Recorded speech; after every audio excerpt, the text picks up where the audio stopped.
آج ہم بات کریں گے اس پہ کہ اب اللہ تک تو ہماری رسائی ڈائریکٹ ہو نہیں سکتی، رسول تک بھی ہم نہیں پہنچ سکتے، تو ہمیں پھر رسول تک پہنچنے کے لیے ایک وسیلے کی ضرورت ہے۔ تو اس وسیلے تک پہنچنے کا نام ہی مرشد ہوتا ہے، مرشد کامل۔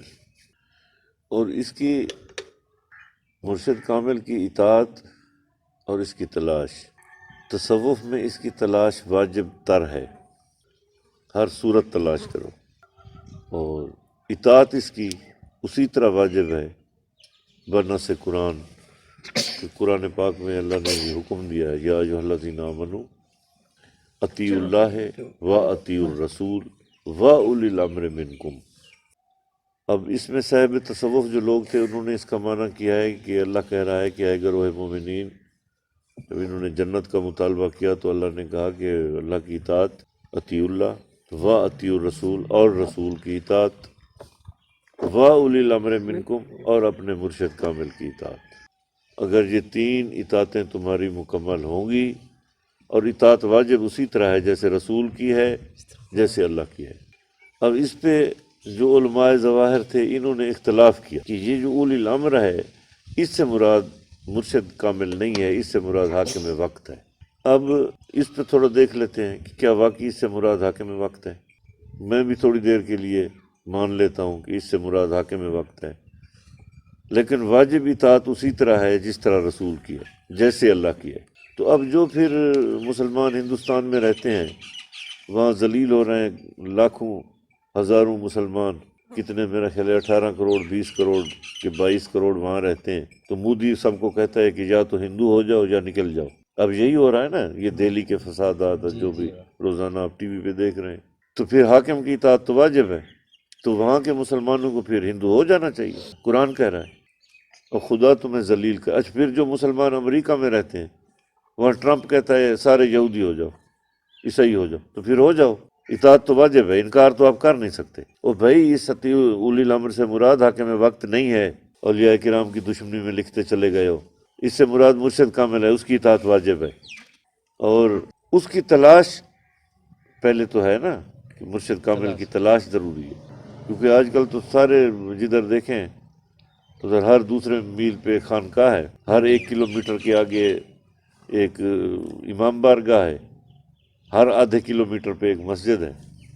تو جس ملک میں اتنی خانقاہیں ہوں، جس ملک میں اتنی مسند بچھی ہوئی ہوں، وہاں بیٹھے ہوں گدھ آگے، وہاں پھر وہ ملنگی پیدا ہوں گے، وہاں اللہ والے پیدا نہیں ہوں گے۔ جس ملک میں لائبریریاں کم بنی ہوں اور خانقاہیں زیادہ بنی ہوں، جو بھی جس کا مرا ہے اسی کا مزار بنا دیا گیا ہے، سب ولی اللہ بن گئے، اور ان کے آگے ان کی اولادیں وہ پیر بن کے بیٹھ گئے، مزے مزے سے، ٹکے کا کام کوئی نہیں کرنے کو تیار، سارے حرام کھانے کو تیار ہیں، نذرانے لینے کو بیٹھے ہیں، چندے لینے کو بیٹھے ہیں، کام کرنے کو کوئی تیار نہیں، آتا جاتا ہے کچھ نہیں، نہ شریعت کا پتہ ہے، نہ قرآن کا پتہ ہے، نہ دین کا پتہ ہے۔ اور یہ راہزن ہے، یہ دین کے بھی راہزن ہیں، شریعت کے بھی راہزن ہیں، قرآن کے بھی راہزن ہیں، اور یہ مجرم ہیں اللہ کے سامنے۔ یہ نہ سمجھیں کل ہماری داڑھیاں ہیں تو ہم بچ جائیں گے، ان سے بڑے بڑے اللہ نے جہنم رسید کر دیے ہیں۔ یہ کیا ہے؟ یہ بھی گئے، اور جو ان سے جو بیعت ہیں جو ان سے وہ بھی گئے۔ اب تم نے کامل کو تلاش کیوں نہیں کیا؟ کیوں گھر بیٹھے رہے ہو؟ اور یہ میں آپ کو کم سے کم، اللہ کی قسم یہ بات میری یاد رکھیے گا، کم سے کم، اب آپ لوگوں سے کافی پرانا تعلق واسطہ ہے، کم سے کم اس دور میں چلو کامل کوئی نہیں ملتا تو اس درجے کا کم سے کم ضرور ڈھونڈیں بھی، اس کی آخری جو نشانی ہو وہ کم سے کم مجھ جیسا تو ہو۔ ویسے تو کامل اور ہیں نا، وہ تو بڑے ہیں، وہ مل جائے تو پھر تو کیا بات ہے۔ کم سے کم معیار اتنا تو رکھیں، اس کا کردار، اس کا بیٹھنا اٹھنا، اس کا سونا جاگنا، کم سے کم اس کی کوئی زہری کوئی بات ایسی آپ کو شریعت کے خلاف تو نہ ہو، اسلام کے خلاف تو نہ ہو، وہ بے نماز تو نہ ہو، وہ جاہل تو نہ ہو۔ اب جس حرامزادے کو خود شریعت کا پتہ نہیں ہے، خود عمل نہیں کر رہا، وہ دوسروں سے کیا خاک کروائے گا کہ خود قرآن پڑھنے کے لیے دوسروں کا محتاج ہے۔ اب جہاں جاتے ہیں مولوی ساتھ لے جاتے ہیں، تم جا کے تقریریں کرو، ہم بیٹھے ہیں تقریریں تم کرو۔ مولویوں کو پیسے دیتے ہیں، تو پھر نعت خانوں کو انہوں نے وظیفے مقرر کر رکھے ہیں، ہماری تعریفیں کیا کرو۔ یہی پیر ہیں، یہی تمہیں بچائیں گے جہنم سے، اور ہم تو ڈوبے ہیں صنم، تم کو بھی لے ڈوبیں گے۔ نہیں، خدا کا نام مانو۔ میرے تو ایک دن میں تو چلا گیا ادھر قبرستان میں، وہاں جا کے میں نے دیکھا، وہاں وہ گورکن کھڑے تھے، تو میں نے ان سے پوچھا بھی یہ کس کی قبر ہے؟ انہوں نے کہا کہ جی یہ وزیر اعظم صاحب تھے جی، ان کی ہے۔ میں نے کہا یار یہ تو بڑا اچھا آدمی ہے وزیر اعظم، تو اس کی قبر دیکھنی چاہیے، ابھی اس کو کھولیں ذرا۔ وہ قبر کو مٹی وٹی ادھر ادھر سے ہٹائی، وہ دیکھا وہ اندر کچھ بھی نہیں۔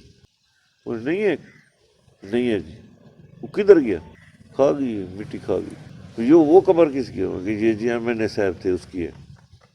اس کو کھولو ذرا، وہ اس کو کھولو، اندر وہ گلی سڑی ہڈیاں پڑی ہیں، اتنی بدبو آ رہی ہے، کچھ بھی نہیں ہے۔ اس کو بھی کھا گئی ہو؟ وہ قبر نے کہا کھا گئی ہوں اس کو بھی۔